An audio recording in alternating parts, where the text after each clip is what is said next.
Hello, Rich. Happy New Year. Hey, Happy New Year, Martin.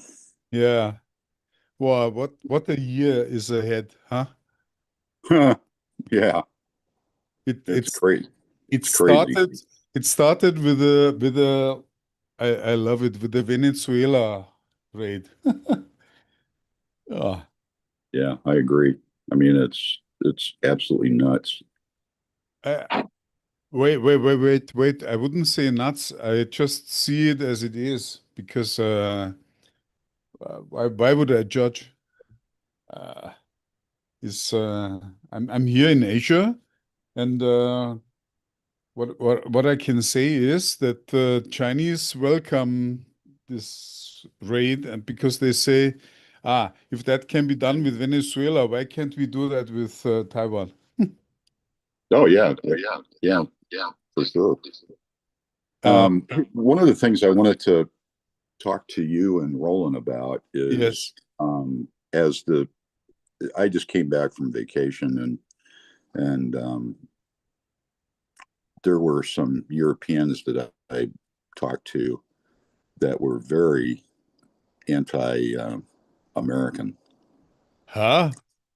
And I'm just wondering, how prevalent that is becoming. I'm thinking about coming to Germany in April for Hanover, Okay. and Yeah, then we um, meet. I will be there. you will. Yeah. Wonderful. Okay. So right now, my plan is to fly into Berlin and spend a few days there, and then go over to the show on Monday, and be there from Monday probably till Wednesday or Thursday. Um, but if you're there, yeah, we'll definitely hook Yeah, up. yeah, yeah. I will be in Germany April and May. Well, Okay, fantastic. yeah. So I'm I'm just hoping back that. from I'm back from 1 week in China. Huh. Okay. Uh, Um, I'm in Singapore now. Yeah, I'm back from 1 week in China, and this is so. Oh, Martin, then we want to hear today. Go That is ahead, good news. Christoph. Yeah, well, and yeah. the other Yeah, we thing. want to hear your China story, Martin. What was your impression? Uh, my impression uh is well, okay. I'm a traveler between the worlds because I live in Singapore and I'm traveling back and forth between Germany and Singapore and the US and Singapore and China and Singapore. And what is missing, and this is the third corner of the triangle, which is Russia. And that would be so easy.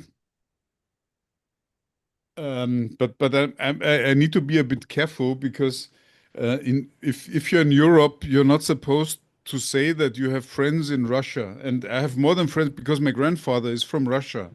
And and you're not supposed to say in Europe, no, in Europe or I don't know, in the US. Can I say that I have friends in China? I have many friends in China. And and in China currently, the official tone in the news is that, wow, this Venezuela cannot be, this must be independent and blah blah blah. And I was there for 1 week, and what I love is in China, you go to those official spas because there's usually a hot spring naturally, and and women and men are separated, and then you sit among the men and you talk and discuss and you watch TV, because it's there, and the official TV says this Venezuela is so bad, but I would say that more than half of the peers in the spa, they say, oh, that's quite good, right? Because that should be how we deal with Taiwan. And yeah, so after 1 week, and this was the first time I took a driving license exam and I got it. So I have a Chinese driving license now, and and I can drive around in China as I like, and I like it very much. and I cannot say that this is comparable to what I went through when I was in. I mean, I'm now 60 years old, soon to be 61, and I still remember the times of East Germany and West Germany because I was a member of the Bavarian national team in Olympic handball, and we regularly played against teams from East Germany. That was because of the reunion of Germany being prepared or whatever, whatever.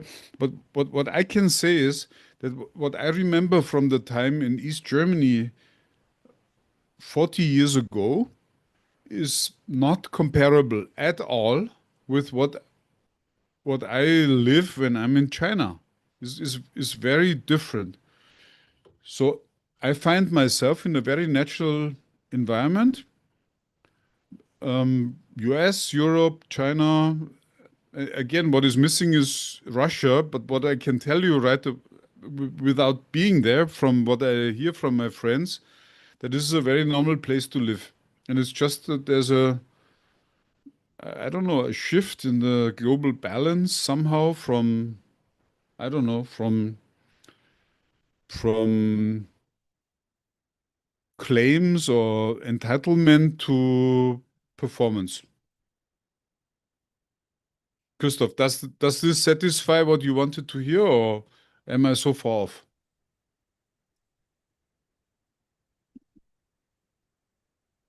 Yeah, I would say you're a little bit off. I was expecting something else to hear, but sounds like you had a good time.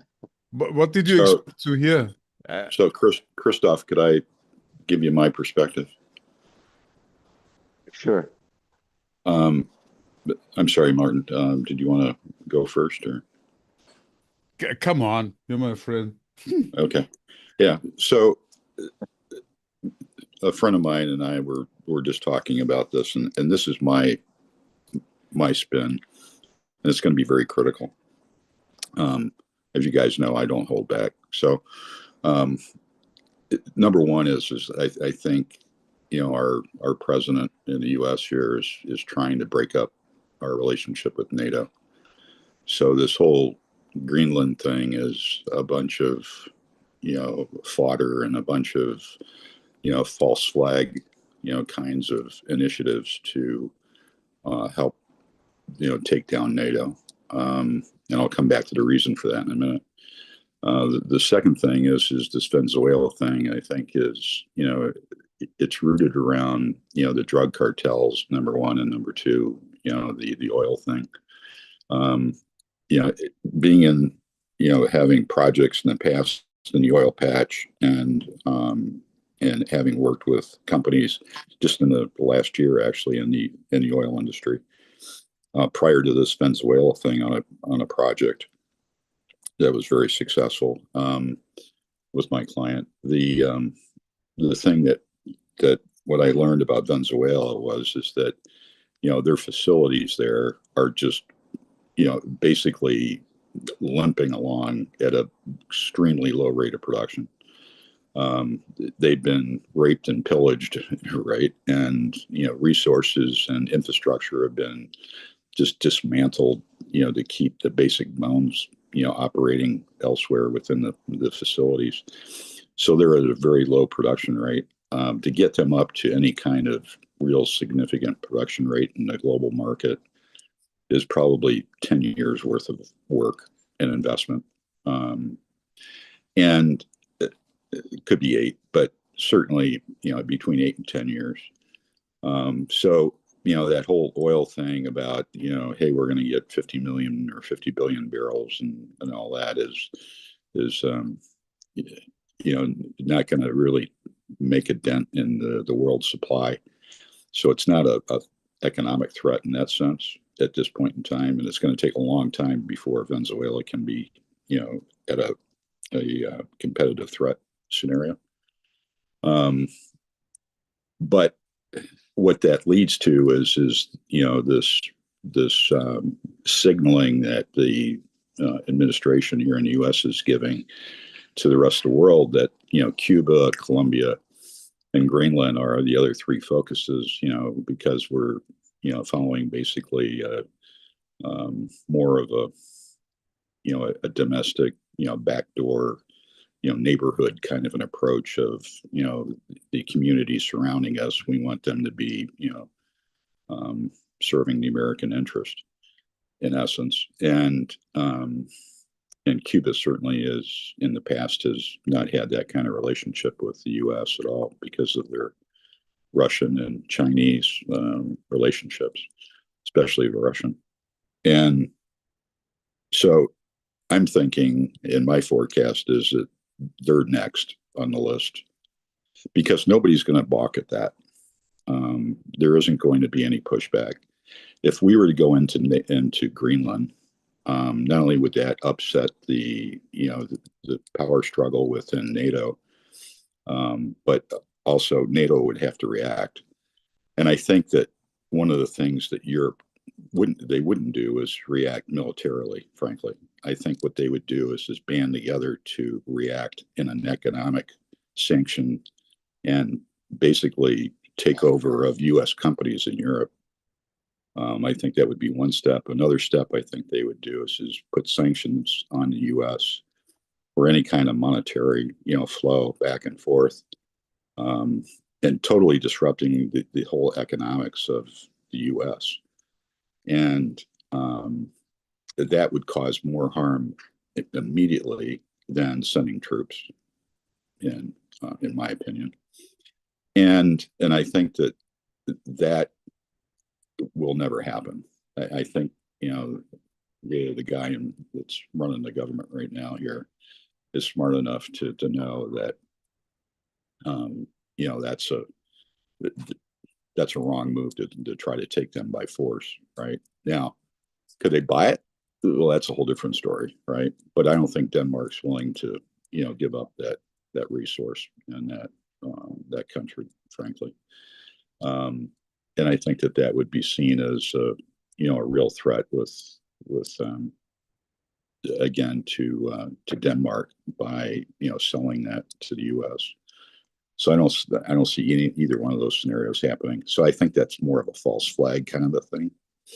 But the true entity and the true reason behind all that talk is to cause disharmony in NATO and to have NATO basically fall apart. And the reason for that is that then Russia can go into Latvia, East Estonia, and some of the old Iron Bloc countries without any pushback from the U.S. Now, how is Europe going to react to that? They're probably going to react to that strongly with probably some military action. But now we've got a world war in our hands, right? From a Taiwan and Chinese perspective, I think our focus on the backyard and our neighborhood, so to speak, and our taking of Venezuela like we've done in broad terms, I think is signaling to China that, hey, we're busy on this side of the globe, and if you're going to take Taiwan, go ahead and do it. They just had the largest military exercise around Taiwan ever a couple of weeks ago. I don't know if you're aware of that or not, but that just happened. And I think that's a precursor to something that's coming up. And so that's my take on the triumvirate, the global triangle as Martin had painted. So I hope that's a interesting thought and something worth further discussion. But I'll stop with that. Yeah. Thanks, Rich. That you know what? We don't know what is the truth, but we only know what we hear from, and that's what we share here. I find it very interesting because this is not recapitulating what we see in the news or whatever, but this is what our peers think, and that's so important. And the most important thing is that people around the globe, they're not bad, they're not hostile. we are all caught in our lives, and we don't want to die because of aggression or whatever. And it's about what do we want to make with what we have. And I, I was I was in Yunnan in China for 1 week. Yunnan is the fourth, how to say, I don't want to use the word worst, but the fourth, um, I don't know, the fourth Maybe last, poor. It's the fourth poor. Poor is not true because these guys are so rich. The the the ah, the, the fourth.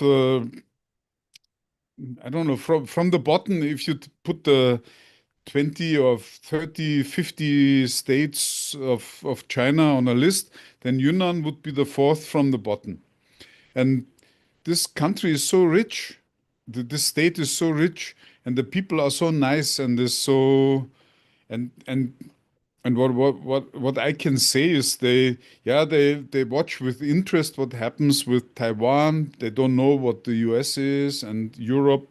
They know what Germany is, yes, and France, and that's it, and about the world, and so they're not hostile. I've met so many helpful people, and you and they really gave me a good time.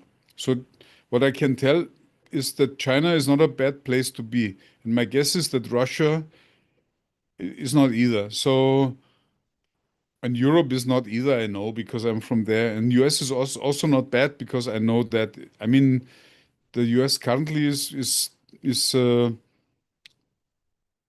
how to say protecting their interest and and looking into the backyard now is a good decision, and looking into Greenland is something that is natural because Greenland is just at your doorstep. And I don't see that Denmark has ever exploited Greenland. It's more about ego that you say that, okay, this part of the global map is belongs to me. So I find it quite ridiculous to quarrel about that. I have even closer stories of my army friends of very long time ago, but because there's a quarrel between Canada and Denmark about an island between Greenland and Canada, and the quarrel was that an army ship went there, and they hissed the flag of Canada or Denmark and left a bottle of whiskey or a bottle of what the schnapps in Denmark is called. I don't know. So that was the battle that I know, but there was never a quarrel between the US and Denmark. And yes, Rich, I believe that it is now time to abandon NATO. And whatever way is taken and whatever is the goal, is it just makes sense to me. So and yeah, as long as war is avoided, I would say shooting between this. Uh, yeah, but Christoph, you're in China right now. What's your opinion?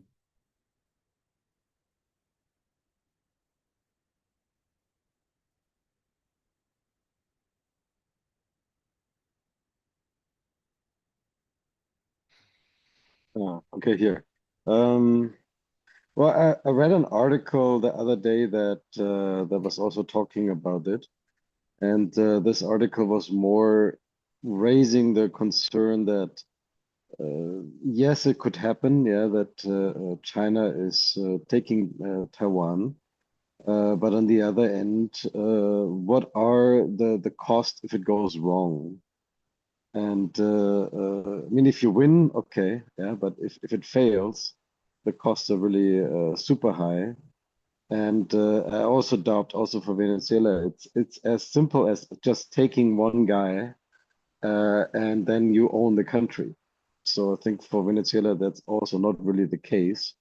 So it looks more like it was there must have been an insider who sold Monduro off and that insider now is taking commands basically from Washington.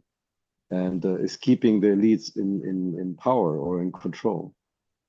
So I don't think that Venezuela is just toppling over because one guy is missing. So I think it will be similar also for Taiwan. Yeah. Can we please switch to what I wanted to talk about initially? Because I really don't think that this is important. As long as we don't start a new world war and we do business with each other, is more about how we organize the business on this world. And as long as it is peaceful and we do not start to kill each other because of the color of our eyes or the color of our skin, as long as we do business and promote growth, I believe we're on a good path. And I believe we should leave away those who don't contribute to that goal. Is all those race and nationalism and stuff, and to which order we believe or whatever, it should be second in our priorities list. I don't know whether you agree, but that's what I think.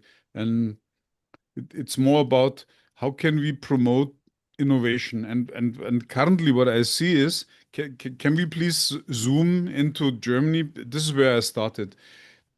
I don't know, Rich, you know better, because I forget when I started talking about. I could see already 2 years ago that Germany is going to have a very tough time because of many problems that were apparent.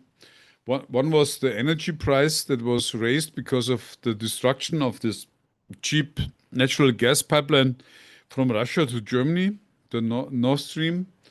And there are a few others. And what we see now is that more and larger companies are going bankrupt in Germany, and they're all in those engineering corner where I'm from, because I'm an engineer, a German engineer. I'm trained to be a cog in the large gearbox of the German economy that produces export, and export produces profit, of which the German society lived by distributing that profits to others by taxing and whatever. And that is going to stop. I can see it very clearly in front of me, because I talk with a lot of people, mostly small and medium-sized enterprises, owners. And what I hear from them is that they're very worried. And that is very apparent to me. I believe there would be a very large increase of unemployment in Germany in 2026, and that will cause a lot of tension and friction there. And I believe the only way out would be that I say we, right? Talking as a German, we should innovate and try to find ways to make money from what we know how to do and how we are. That's also so interesting, Rich, because when you are in Germany in April, that I will interview you. What did you see in April? What will you see in April with what have you seen 20 years ago? And yeah. Yeah, the last time I was in Germany was in 18, so it'll be a good comparison. Yeah. 18, things were Yeah. still pretty much in order, right, Roland? Oh yeah, very much so. Hey, Martin, Michael here. Good morning, everyone. Morning. Morning. Okay, so Rich, you and I have talked about this stuff even outside of 4x4. So I guess, Martin, the thing that is really fascinating is the U.S. for 100 years has had outsiders, and some of them are think tanks like Booz Allen. So imagine that the federal government here is surrounded by outsiders. They're called Beltway bandits, and they strategize. And I've sat in on some for many different reasons, more nuclear power policy and that sort of thing. But they advise the federal government on a 5-year plan, a 10-year plan, a 50-year plan, and even a 100-year plan, and they play out scenarios. And the one that I like, or I shouldn't say I like, but it's interesting, and that is perhaps a 5 or 10-year plan to westernize our North and South America, and for the US to basically run the Western Hemisphere. Now that sounds grandiose, but if you take the small steps, and again, I worked for Union Oil when Univen was created with PetroVesa, the Venezuelan oil company. So I was involved in a very tangential way since then with the oil industry in Venezuela. Even NBC News said, "Oh well, Venezuela is not the largest producer in South America; it's Brazil." And I've been sending emails back and forth. Where does that come in? So the map I think I posted on 4x4 shows the size of Venezuela. So I think a lot of it, of course, goes back to Aramco and Mideast wars and policy. It's a lot of it's about oil. But the other thing I want to touch is Greenland, and I don't know how true it is, but I think it is. Greenland is being surrounded by Russian Navy and Chinese Navy. And that's kind of irksome because Canada's not going to do anything. So to basically, if Trump can't get Canada, the next step is get Greenland and at least keep Russia and Chinese at bay in the Western Hemisphere. The Latin American strategy is totally different. And I think Mexico is different than the rest of South America. We've had oil interests in Mexico, and we still do. So it's complex, but I think the interesting thing about strategy, Martin, is people think about the best outcome long term and then work backwards with all the steps and all the scenarios and all the competition, and even steps like, what do we do if China invades Taiwan? And the interesting thing about the world is there's really 3 pieces, not 4. There's Western Hemisphere, there's Mideast, and there's Asia. And I've seen scenarios talking about those big 3 pieces. And Europe, of course, is a big economic piece, but strategically, the geographic and the ocean separating us, I think, is a big deal in terms of long-term strategy. And I kind of like what Trump is doing. If the outcome is we control the Western Hemisphere, I think that's really a good thing because Russia will be set on their ears and so will China. If we've got influence and what I don't want to say ownership, but influence that's very, very strong with all countries in the Western Hemisphere, that could be one objective for perhaps 30 or 40 years from now. It's going to take time, but that could be the direction. Good. And what do you say about Germany? Well, again, Europe is very important, but Europe, it's been, of course, instrumental in our policy and fighting 2 world wars, and back when Germany was not on our side as a Western European country. So I mean, it's complex. The Ukraine is also very complicated, and a couple of friends that I know are from Ukraine. They're commenting that with all the attention on Brazil now, is our policy toward the Ukraine going to be weakened, and will that allow Putin to have his long-term wish for the Ukraine? But right now, I think the big picture, especially with the steps in Venezuela and Trump talking about taking over Greenland, I think Europe and Ukraine right now are a little bit in the back seat, at least for the next few months, until the things in Venezuela settle out. For Trump to say he's running the country, I mean that's kind of that's a little bit far-fetched. It's gonna run itself, So nation building, I think 8 years ago Trump said we're not going to do nation building, and yet because of oil we are. And Rich's point about Cuba is not about oil, but Colombia and stopping drugs coming from Colombia will probably be next. And I think Trump a couple of weeks ago said, we're coming. He said that before Venezuela, and I think he's saying it about Colombia now. I would agree with that, and Yeah.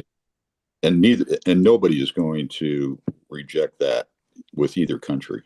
I mean, look at the the positive results with us going into Venezuela and the public protest in a favorable way for us doing that, within Miami and other southern, Florida communities have been very, supportive of that. And I think, people see it as, the drug thing, the oil thing is, secondary.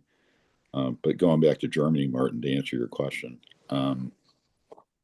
I think, Germany's, if we back up a little bit, 2 years ago when you were, and I actually think it was 3 years ago when you started to Really? talk. 3 years Yeah. ago.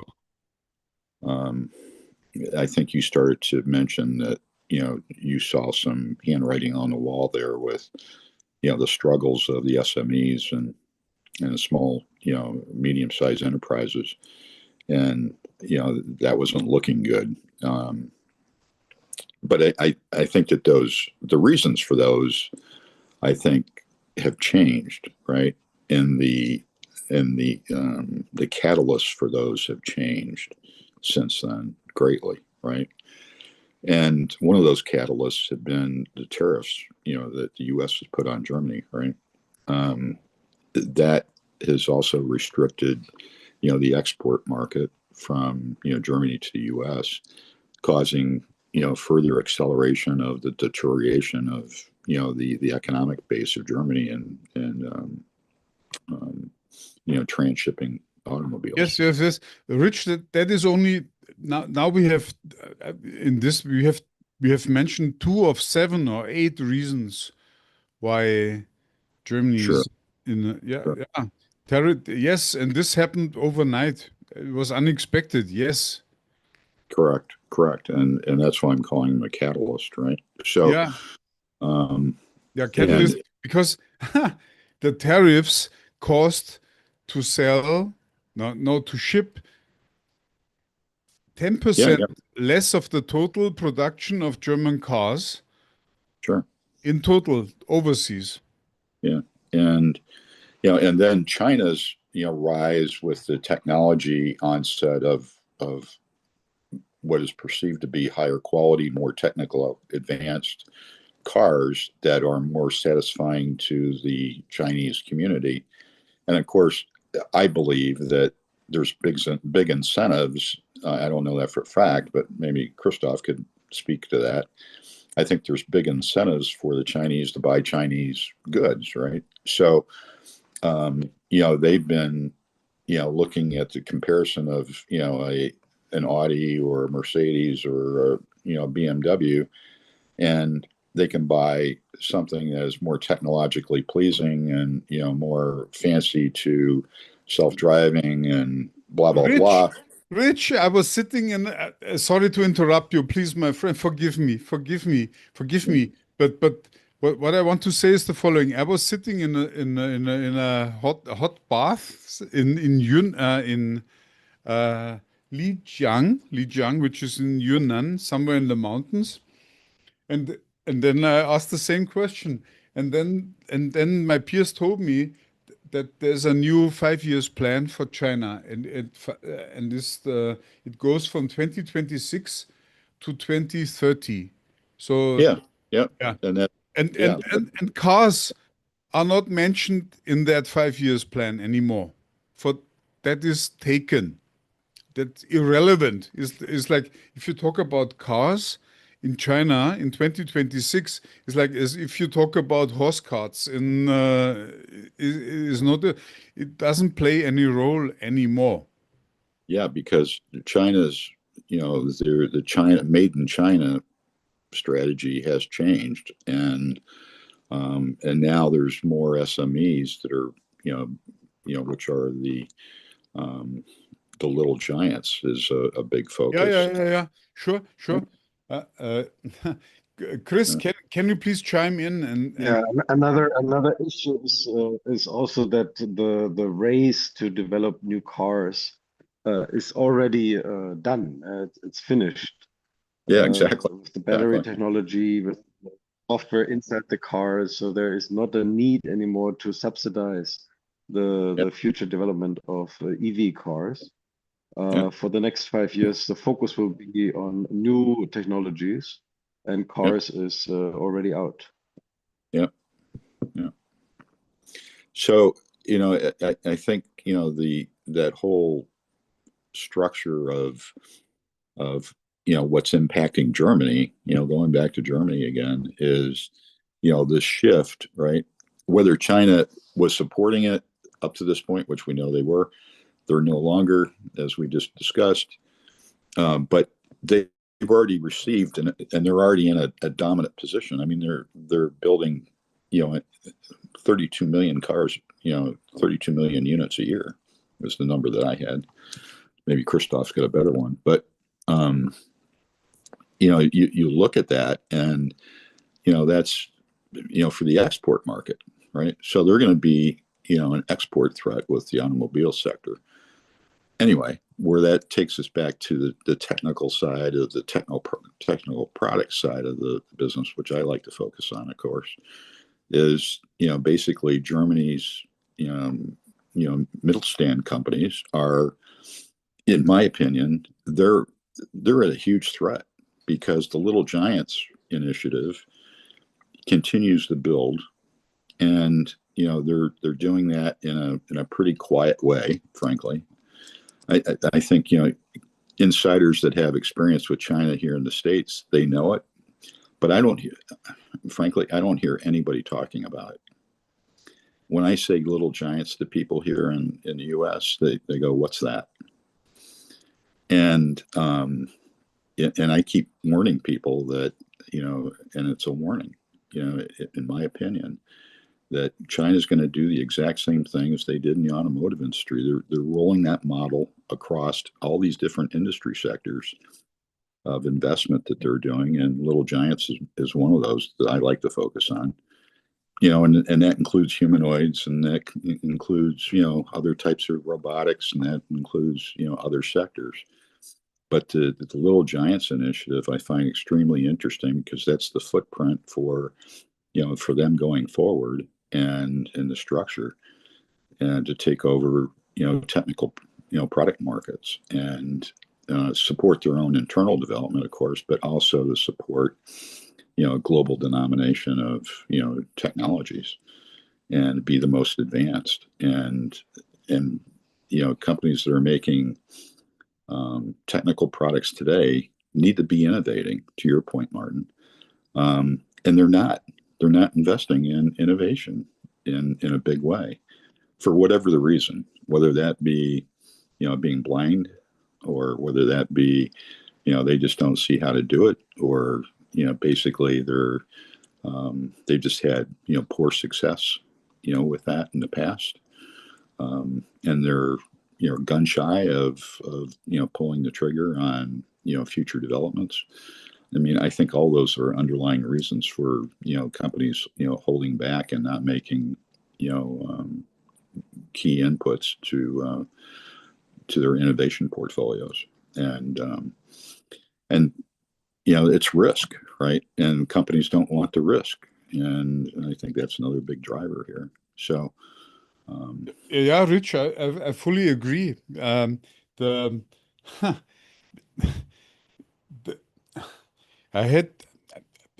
I'm for about 2 or 3 weeks or so, I'm posting articles on LinkedIn, trying to provide a perspective for Mittelstand companies, and telling them that yes, being in Germany is good, because you need to have roots there, and all your families there, and your environment is there, and there's a responsibility to the workers, and everything is good, but it's all about creating options elsewhere. And the thing is the following: those Little Giants in China, I don't know how they got the idea, but it is my suspicion that the way that Apple brought the iPhone production to China created some template within the Chinese innovation society, I call it like that. That's true. That's true. That showed them how to be successful in other areas, and they're applying the same template to those other areas. That's But correct. who says that the Germans cannot do the same thing? nobody says that they can't, but the difference is that one country is doing it and another one isn't. That's the big deal. No, it's not a big deal. It's about realizing you can do the same thing, and with the roots and the culture and the, I mean, from a German perspective, I'm a German trained Well, engineer. to a certain degree, they will do it. Say So again. what happened with the Apple example is that the Americans they came to South China to open up the iPhone factories, and they educated thousands of Chinese engineers how to Yeah, do high-tech products, yeah, how to yeah, do super precise microelectronics. And then all of these Chinese engineers, they left the Foxconn factories and they left the Apple factories to build their own businesses. And this educational process, it took a couple of years. It took billions of dollars to do, but that's kick-started all of this expertise. And now the same thing is happening with India. So we will see how successful this will happen. Yeah, yeah. But it takes a lot of money, yeah, and it but Yeah, takes that, a big player to I do it. Christoph, I agree 100%. And all the research that I've done on Little Giants and tracing it back, where did that idea come from? It's really Apple that, as we just mentioned, as you just mentioned and confirmed that, Apple's the primary driver of teaching the Chinese nation, how to manufacture and how to manufacture at volume, very precise and very, elegant products, right? And then spanning that across, um, and I wrote, 3 different articles on Little Giants. I don't know if you guys saw those or not, but um, I've taken them down since on my website, on LinkedIn since then because of another reason. But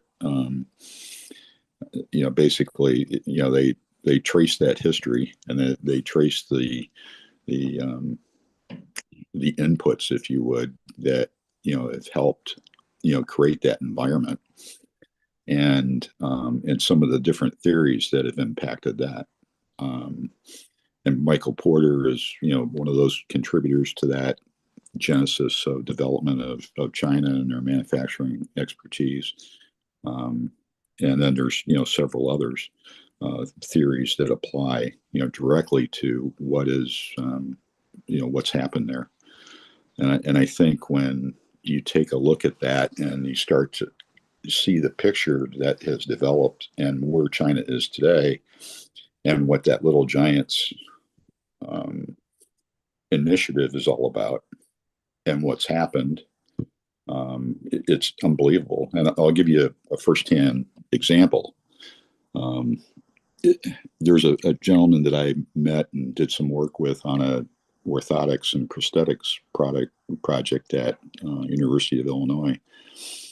And David was one of the researchers on this project. He was a PhD student there at University of Illinois in New Brenna, Champaign, Illinois, the main campus. And as I got to know him, and of course he's Chinese, and I said, what are you going to do when you graduate? And he said, well, I'm probably going to go back to China. And I said, oh, really? He said, yeah. He says, there's some good opportunities there. And I asked him, I said, are you going to go into, robotics? And he said, well, he had some other ideas. Well, he turns out to be today the co-founder of a company called Hesig, which is a company that I asked you about, Christoph, a couple of weeks ago. And so he's now the CEO of that company. They just shipped their 2 millionth LiDAR unit, and they're focused on robotics and automotive, right? And I mean, they built this company like virtually overnight, and it's huge. I mean, they're shipping 2 million units a year of LiDAR units, and I mean, they're already public, and they're on the U.S. market, on the U.S. exchange. I mean, it's about $22-23 a share. I mean, it's amazing, and go from 0 to publicly listed company in 10 years is just phenomenal, right?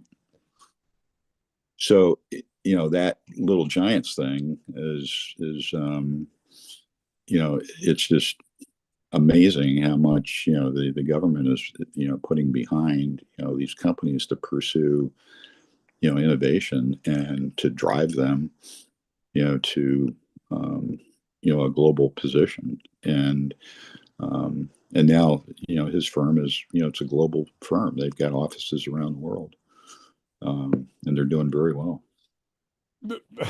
I have two questions. Number one, why can a small and medium-sized enterprise in Germany or the US not do the same thing? Number two, where do you get all the resources from in order to run a worldwide network? Because it all turns around the people, right? It's not about the product. So I believe you can only provide that growth if you have the capital, yes, plus you have the people. Yeah, and how you get people is by having a great product, right? I don't think so. I believe the people are the mindset. Well, you need the people, the core people initially to design and build the product. And then after the product becomes adopted and you start to build critical mass and you start to build, and that's what Hisi has done. I mean, they've captured the Chinese market, number one. Number two is now they're branching out and opening offices in California and which they've done. And you look at the people that they're hiring, to your point, Martin, they're young, aggressive, technically advanced people that they're hiring. And those types of people want to go someplace where the action is, right? So the product brings them there. Then the management opportunity is what has them lock in and commit to the company, right? So it's part and parcel of the same, right? In my opinion. No, growth is not that simple. You cannot. I'm still wondering where that growth comes from. So, well, it comes from penetrating markets, right? okay. And the people that you hire aren't novices. The first hires that you bring into any technology company are critical because they need to have not only the experience, but they need to have the contacts and they need to have the domain experience. And if I'm selling software, I'm going to go. My first hires are going to be people that already have established contacts within a territory or a region or a nation, and that have a good reputation and people are going to want to talk to them and engage them, right? And they can solve problems with whatever that product or technology is, right? Okay. Yeah, sure. I mean, Yeah, I think that's a very good point that you just mentioned. This is why a lot of the Chinese young companies are so successful is because they're not founded by young students who are 19 or 20. For most Chinese successful SMEs, they're founded by founders who are already 10-year plus in their career, and they have a lot of work experience, but they also have a strong network from their previous company. So, and especially in this combination, you have a Chinese person who studied abroad, and he's maybe not born in the US, but he has definitely experience in the US. And that basically gives them a very good network of other partners, business partners they can work with. So if this person is then coming back, has a good work experience, has a good network, probably also has some capital, either family or from the network, then it's very easy to scale. And they are able to grow super fast, and especially through These basically the Little Giant program is an industry program and provides a lot of subsidies and support for these type of young companies. And once they are applying to get this status, they will get a lot of tax benefits, access to funding, access to public recognition, and then it's very easy to grow. So that's why they can grow very, very fast in a couple of years. But it's really getting all these factors together, then these companies can grow within 10 years, very quick. But what Yeah. I would like to know is this Little Giants program in the next 5 years plan or not? Yes, it is. No, that's actually quite an old program already. It's not necessarily in the 5 years plan because it's many Well, years old. But it's by sector, Christopher. I mean, Yes, they in the 5 years plan they focus on certain technology sectors, but Yeah. the Little Giant program is ongoing. Yeah. But what I meant is the Little Giants is, part of the underpinning, Made in China initiative. Yeah. Okay. Yeah. I mean, it makes sense. I have a very special story about the Little Giants because about 15 years ago, I went to Guangzhou, Guangdong province, and I bought a radio because I'm a licensed radio amateur in Germany and in Singapore, and I bought a very cheap radio, and I took when I bought it, I took photos of the owner and me and the office and the receptionist, and there were only two people. And now 15 years after that, that radio is broken. And I thought, it's a nice radio because I use it really almost on a daily basis. And I dug out the information about that old company, and I found out that that little company from then, it was on a 2,000 square feet office in Guangzhou, which is a city in Guangdong, and this company is a Little Giant, and it's not easy to reach the inventor of 15 years ago anymore. And so the lucky thing is I still have the photos and I can go there, and probably he would recognize me based on the photos, but I have never heard the same thing from Germany. I've never heard a company that grew from a head count of 2 to a head count of a few thousand in such a short time. And yeah, Christoph, you're in Guangdong, right? Guangzhou. I'm in Guangzhou, yeah. Yeah. So maybe Yeah, there are thousands of those companies in China who are getting boosted. It's basically like a business accelerator program. Could compare it a little bit like this, yeah.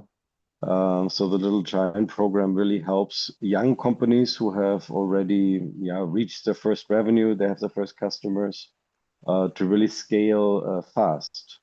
So the focus is, I mean, it's a government program. The focus is really to help small companies to scale up and to grow, and then bring them to the stock market. But why stock market? And in the best case, make them, because Chinese people want to get rich. I mean, the stock market is a nice way to get rich. That cannot be a reason for a government to promote a company. That is one way, but the other way is of also to have that technical expertise. And some of these players will grow very large, and then they will, corner certain markets. That's also a part of the industry or part of the topics they're interested in. But for the founders, it's definitely to make money. Yeah, sure, but the government and the And for the founders, government, actually to get some income from the tax revenue. Yeah, I think the big thing, the reason that they want them to go public is that then they don't have to support them anymore, right? So they build that critical mass, they get to the public market, and now they can, basically, take some dividends from that investment, plus minimize the investment back to that same company and put that revenue into new companies and build those companies. And Also, it's just a rolling wheel, right? And you're just spinning one up as you slow down the investment in one, you're spinning up a new one, and it's in its place, or two or three, with that same amount of money. I mean, it's just yeah. economics. And another issue in China is that the small companies don't pay taxes. Only really like the big mega corps are paying Yeah. income taxes. I So they really need big players to get tax revenue. Yeah. So interesting because I say that for a very long time. I really would love to spend a year or two full time in China just to understand the system. And one of the things that I've seen is that China allows under a certain threshold to produce profit without paying taxes. While in Germany, and sorry to bring you back to that, even the apprentice pays 50% taxes. And Yeah. I say that from experience because I run a company since 40 years ago, and what I see is that all my employees, they pay 50% to the government in some way. Is income tax, is health tax, is retirement tax, is whatever, petrol tax, whatever you take, is about 50% of what you work for in Germany is paid to the government to redistribute it to others. And in China, it seems to be different, but I would like to see it myself, not based on what someone tells me. But Christoph, you are much more into that. I believe Yeah. an Yeah. environment. Taxation in China is a huge topic. But I can tell you as much as this, there's a lot of tax fraud in China, and Chinese people are very creative to avoid paying taxes. But definitely one of the ways how you can do it is if you set up a company, like a limited company, the first year you don't pay income tax. And if you reach a certain level, I think it's like 100,000 euros in revenue a year, everything below is tax free.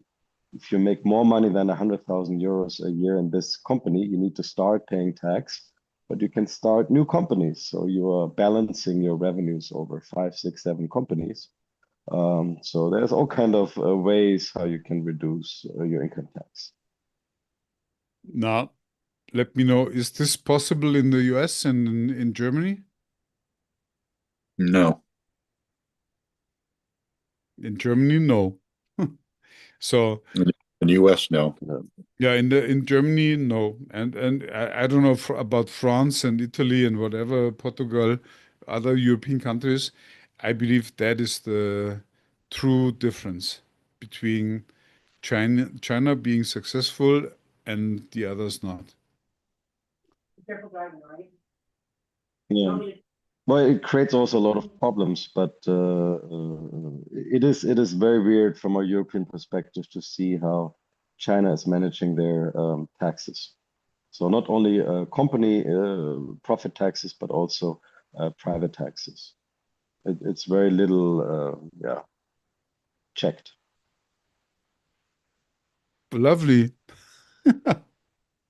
I would say from an entrepreneur's perspective, lovely, because this is what you need. You don't want hurdles from the administration, and Yeah. that's what I believe. If you prevent the government from, ha, that's the next thing. Um, I had my own thoughts about government in the US in Germany and China. And the question is, would elections change anything? And I believe no.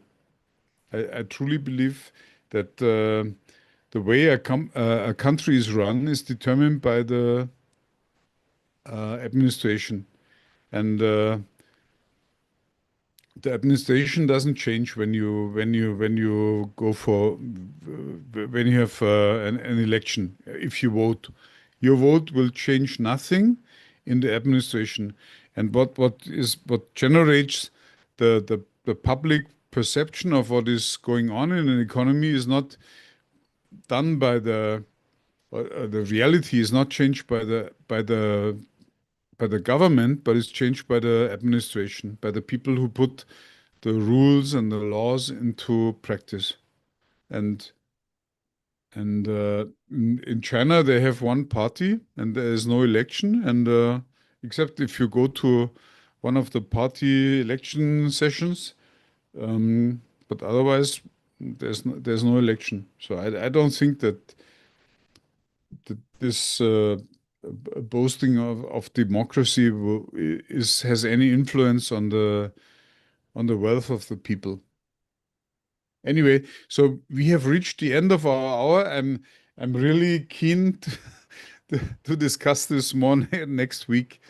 Thank you all for joining this 1 hour, and see you again next week. Goodbye. Thanks, Martin. Bye. Thank you. Thank you, everyone. So long, Martin. Bye-bye.